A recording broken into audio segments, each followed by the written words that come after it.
creates strategies in teaching the market skills in the modern tongue and base of interaction. So, the two end goals of modern tongue-based multilingual education are lifelong learning and communicative competence. So, with the utilization of this native language, which language is familiar to the learner. So, these goals appear to be easily achievable. So, since ang goal sa ating MTP ay sa MTP, which is the Modern Tongue-based multilingual education guide, first, some students become lifelong learners, and second is developing their ability to communicate well.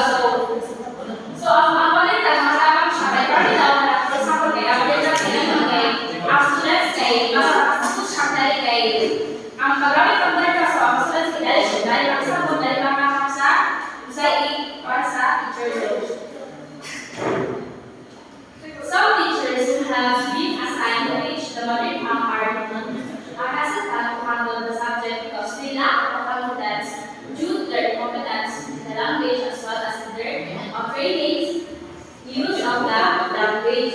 So the problem here, guys, some teachers are uncomfortable using the mother tongue. Why, guys?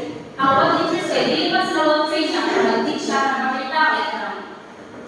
Wala man sila nag-training ani, so they don't feel confident because they might not be fluent sa mother tongue. So, in teaching the mother tongue, the initial focus from grade 1 to 3 is the development of literacy lessons and numeracy skills, and the learning of concepts about the language. So, from grade 1 to 3, as students are taught using their mother tongue, so the language they first learn at home. So, the main focus during this early years is to help them get really good at things. Number 1 is the literacy, learning how to read and write, and number 2 is the numeracy, which is learning basic math skills. So, as learning progress, these math skills, listening, speaking, reading, and writing, and viewing, spiral across grade levels and across the students. So, the ultimate goal is to achieve competence in both oral, written, and story languages.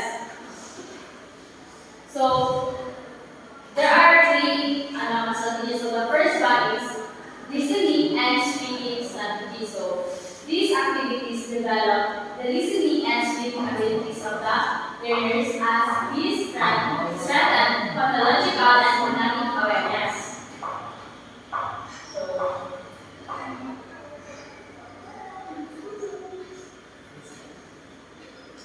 So these abilities that help students become better at understanding spoken words and expressing themselves.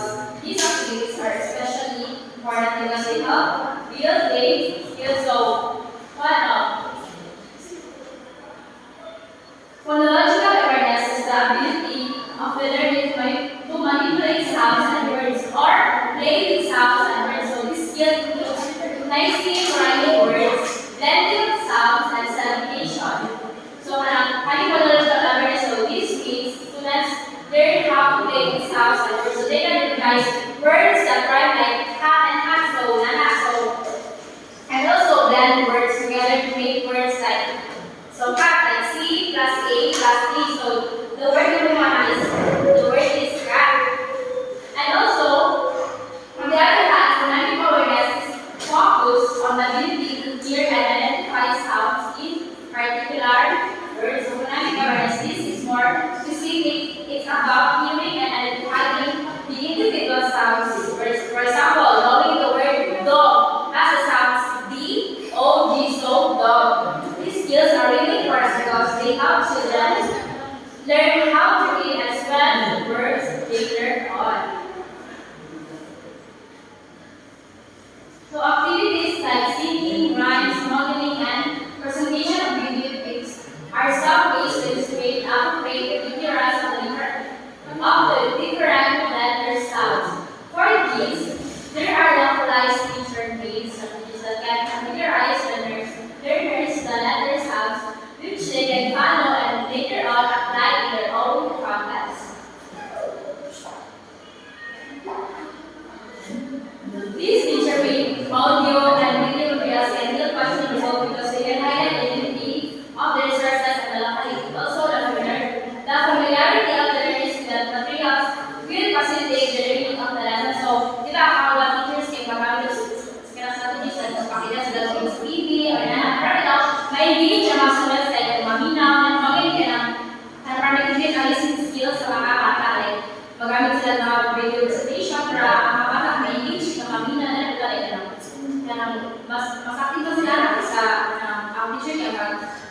speaking na sa mga so, ang teachers yung marami na para din sa ma-alert ang mga students.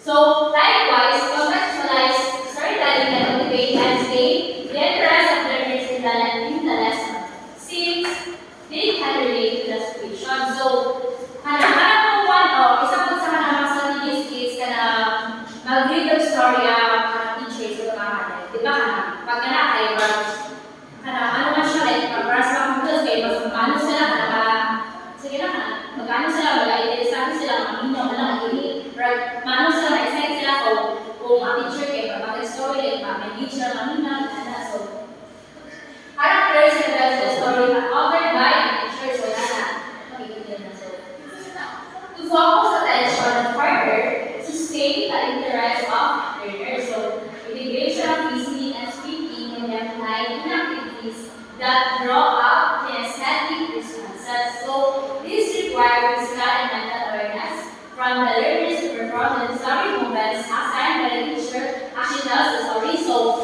mo kami yung magbasa ang teacher story and then, pag-susunod sa story, naman yung na sample, mana nasa story ka. Nipakpak siya, so, ang mga teacher mo, di wala sa student nga. So, okay, kaya, so, so that, kailangan ma-activate na, may movement, so, parang na siya, mabata, hindi ko siya ng boring, ino lang na, so, dapat pakilan siya, kaya ng movement.